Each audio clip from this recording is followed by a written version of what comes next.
So I was scrolling through my newsfeed, as I do on a daily basis, for Final Fantasy, and something appeared that, I mean, the level of stupidity, I don't even have words for it. I mean, this is real facepalm material. I see some pretty stupid shit in there, but this takes the biscuit. So it's from 1980s Canada, so I mean, bear that in mind. People were fairly ignorant back then. This news reporter did an article talking about Final Fantasy, back when it was first coming out, and how it was training children in the arts of black magic and, quote, grooming them for the devil. Let's give it a watch. See in the upcoming few moments, the problems with role-playing games have moved far beyond Dungeons and Dragons. Because in Japan I've heard that they're really into the role-playing games where you don't just bash people. Some of the instruction manuals for Final Fantasy, and we'll talk about this in a second. These kids are talking in terms we don't understand. They're in front of their video boards and they totally understand and are entranced in a world that we know nothing about. And they have complete descriptions of how to cast spells and how to contact powerful spirits and how to use these spirits and these powers to overcome, obviously, evil or good, because there's both white and black magic in these books. This is the teaching of the occult. This is exactly what we were introduced into in Star Wars and E.T., that there is some magical power, some life force that runs throughout the universe, and it is this power that we can tap into for either good or evil. Look at another one here, just to show you that this is not just an isolated example. I'm looking now at the instruction guide to one of the Nintendo games, Final Fantasy, and I look in here, page 72, white magic, page 76, black magic. And once again, it's how you can get in touch with your wizard and learn all the levels of magic. You see, it's not just a simple one little thing. There are 8 different levels of magic, both white and black, that the kids can tap into here.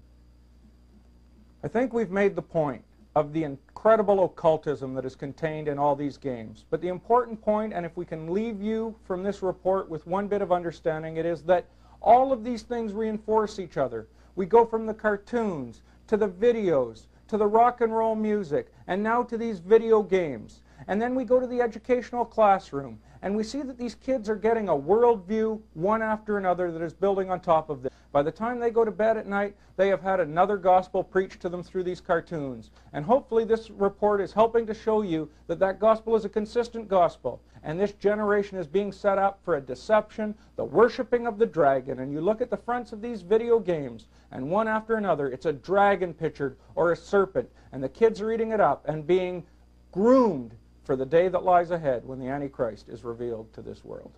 Wow. Wow. So that wasn't the full thing. If you want to see the full 6 minutes of sheer stupidity, because he quotes some other games as well, like Dungeons and Dragons. I'll leave a link in the description. That was just a little highlight of it. Where do I even begin? These kind of people I find absolutely the most insufferable. And like I said, in case the old TV set didn't give it away, this is 1980s, so I could kind of maybe give a bit of leeway to the older generation. Gaming was something new and something scary, but I mean, this guy, I mean, he's beyond that. He's just one of those, you kids and your fun and your rock and roll and your games. Oh, I don't know about these. Oh, I don't know about these, they're games.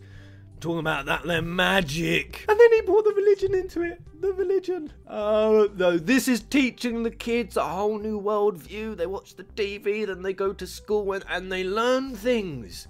And it opens their mind. We don't want that. We want them to be as ignorant and narrow-minded. That is essentially what he's saying.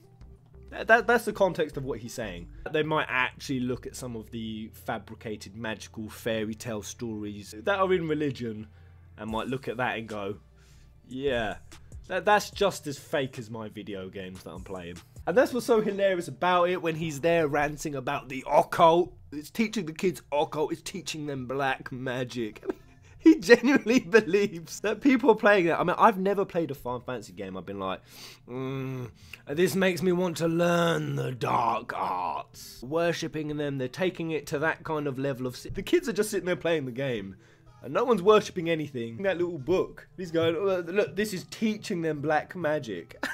Read it. It's talking about in-game magic. I mean, I could kind of understand if this book was, you know, hold your breath, spin around, shove an apple up your ass, hold your hands out like this and say the following words, then yeah, I could get the context of this book is telling you how to cast black magic. The irony is that what he thinks he is describing gamers as and what they're doing is actually what he's doing. He's sitting there looking down sort of at gamers, sort of on his moral high horse, looking down mockingly. They're watching all these fantasy magical stories, things of magic happening and miracles, and they're believing them. That's what you're doing. You're the one who is reading stories about magic and miracles and believing it.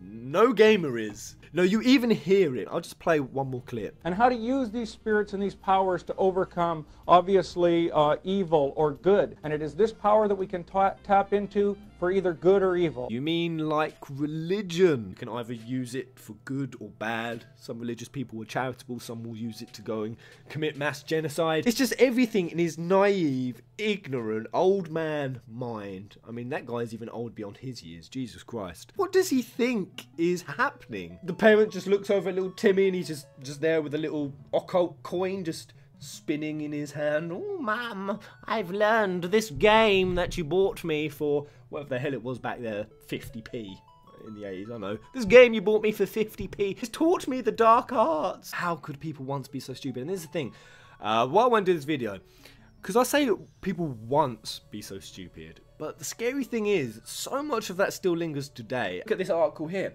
75% of parents still think violent video games contribute to actual violence. How do we still, in 2017, have people that stupid? But for anyone who's reading that and going, I kind of agree. This was an article in Kotaku, and the article follows on, and it quite rightly says, there have been no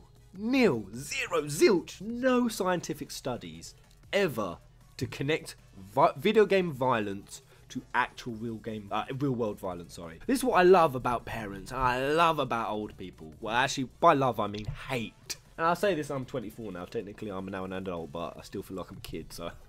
I'm talking about parents in that I'm still down here, they're still up here level. They have all these opinions on games, they have all these opinions about it, but they've never once researched it. And this is what gets my goat the most, is if we continue on, 89% of parents say violence in video games is a serious problem. Violence in any form. The hypocrisy is, they say this, violent, dangerous, not good, and then you ask them another question and a third of parents buy 18 certificate video games for their children. A third. So by that metric, and I mean there's even more, 92% of parents say they play games with their kids. Video games. So basically what you've got here is you've got parents in a huge majority frowning down at video games, but then you've also got the huge majority saying they still buy them and play them with their kids. That makes you a fucking hypocrite. All you're doing is, instead of admitting that you're ignorant and naive, rather than saying, oh, I don't know what video games do, I haven't looked in it, which is the honest position. I don't know.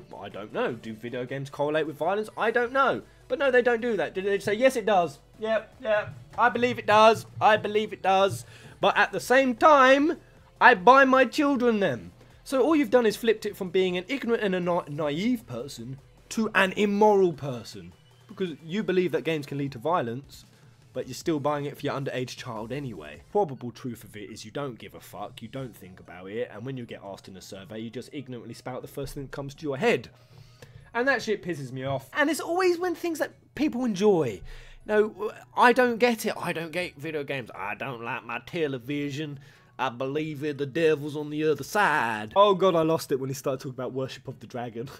In most fantasy video games, most RPGs and JRPGs, you typically fight the dragon. If you actually played and you realised we have to kill the dragon, no, do you think if I told him that he would flip his position? You best believe he wouldn't accept that, he'd find a way to flip it again. Such a forced narrative, and it's sad to say that I don't think we've even moved past a lot of that era. How it hits at Final Fantasy. Final Fantasy, more than any other franchise I would say, it teaches kids valuable life lessons, friendship, relationships, helping others, about being a good person. I would go as far as to say Final Fantasy is a positive experience. Not even just a neutral, oh, they're just harmlessly playing fun, let them have their games. I'd say it's actually a positive experience. Not to say, and I don't want to get this confused, that there aren't games I wouldn't let my kid play. Not because I think it's going to make them violent. I suppose I'm a bit old-fashioned in that if a kid is going to play a game, I'd like it to teach them good values and good lessons. And I would definitely let my child play Final Fantasy. If there was a FF that was a 15, I'd let my 12-year-old, 11-year-old, because I know the game. And that's the key, guys. I know the game. I know the context of where it's coming from. I mean, this guy could not be further away. He's on the moon. He took the lunar whale. He flew that bitch up there. Where do you stand on this position? But I'm off. I'm off to go practice some more dark magic. Worship the dragon. Get myself groomed for the return of the Antichrist. Until the next ritual. I mean, video. Goodbye.